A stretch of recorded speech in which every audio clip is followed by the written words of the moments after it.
Kembali kita lanjutkan dialog kita pemirsa bersama dengan Pak Yudo dan juga Pak Amri. Pak Yudo tadi dibilang bahwa cuaca begitu buruk, gelombang bisa 3-4 meter, angin berhembus kencang. Kendala ini seberapa besar pengaruhnya terhadap proses pencarian?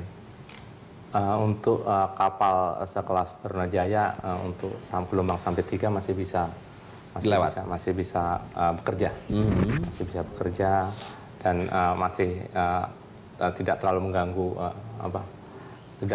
operasional. Yang bisa mengganggu operasional itu kalau ada badai. Kalau ada badai yang memang cukup kuat itu kita memang akan bersembunyi di lokasi-lokasi yang terlindung. Kalau untuk gelombang itu kita masih bisa bekerja. Yang hari ini kita juga masih bekerja menggunakan alat multi-beam dan sonar. So far seperti itu ya, masih bisa. Kalau teman-teman dari MSG Survey gimana? Iya, untuk cuaca dengan angin 15-20 knot dengan gelombang 3-4 meter, kita masih bisa melakukan data akuisisi, pengambilan data. Mungkin datanya kurang bagus, kurang perfect. Jadi geofisis kita nanti on board akan bekerja keras untuk menghilangkan noise akibat cuaca jelek. Pengaruhnya hanya terhadap kualitas data, hanya saja tidak mengganggu, tidak menghambat pelaksanaan. Jadi secara singkat, tetap proses pencarian bisa jalan terus, hanya hasilnya mungkin tidak terlalu jernih lah, kurang lebih seperti itu ya. Betul. Dari teman-teman Geosurvey sendiri ada berapa banyak yang dikerahkan ya Pak ya? Oh, yang dikerahkan cukup banyak, ada satu party chief itu yang memimpin pencarian dari sisi data akuisisi survei. Lalu di atas kapal ada 3 orang senior geophysicist dari asosiasi, ada senior surveyor, ada senior engineer, lalu ada 3 orang ROV pilot.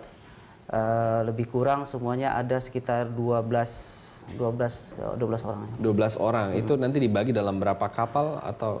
Itu dalam satu kapal. Dan mereka bekerja shift. Jadi 12 jam. Mereka bekerja 24 jam non-stop. Satu kapal? Total, jadi memang satu kapal itu Pak ya yang diterjunkan ya? Dari teman-teman saat ini ya, dari asosiasi. Nah, kalau tadi Pak Yudo mengatakan bahwa ada peralatan side scan sonar, multi-beam beacon seperti itu. Apakah alat-alat ini juga ada di kapal-kapal lain atau khusus di Barunajaya saja? Peralatan itu adalah peralatan standar untuk pemetaan di dasar laut. Jadi apabila kapal-kapal yang lain yang memang sudah standar itu akan memiliki alat-alat tersebut. Sudah pasti. Yang berbeda adalah tingkat akurasi dari alat-alat tersebut. Misalnya kita memiliki side scan sonar dengan tipe dia bisa sampai kedalaman 2000 dan dia akurasi bisa sampai setengah meter. Artinya jika ada objek-objek yang ukurannya di setengah meter, lebih besar di setengah meter, dia harus terdeteksi. Pasti, namun apabila objek-objek itu dia lebih kecil dari setengah meter, ada kemungkinan tidak terdeteksi. Namun ada kemungkinan terdeteksi, tergantung ping yang akan dipantulkan itu akan mengenai objek tidak gitu. Karena objek-objek metal atau objek-objek yang dengan sedimen itu akan berbeda, refleksinya akan berbeda. Itu adalah teknologi sekarang itu, jadi sudah bisa membedakan antara objek yang metal, dia akan memberikan reflektor yang keras, yang kuat. Jadi di rekaman itu dia akan terlihat jelas. Sementara kalau yang sedimen, yang di batuan-batuan yang lunak itu dia akan smooth. Lebih soft lagi. Lebih soft. Jadi itu akan bisa terlihat langsung.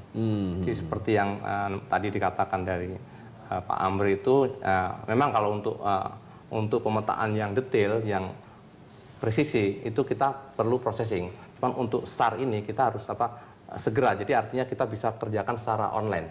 Pada saat ada objek kita bisa langsung deteksi. Jadi langsung gitu ya, sambil bisa jalan, sambil dilakukan pemetaan, langsung proses hasilnya juga dilihat saat langsung itu juga bisa kita identifikasi ini objek metal. Jadi hari ini secara kesimpulan memang lebih diintensifkan lagi, harusnya lebih jelas lagi ya. Daerah juga hasil-hasil temuan. Nanti kan kita lanjutkan di segmen berikutnya pembicaraan kita, tetaplah bersama kami akan segera kembali.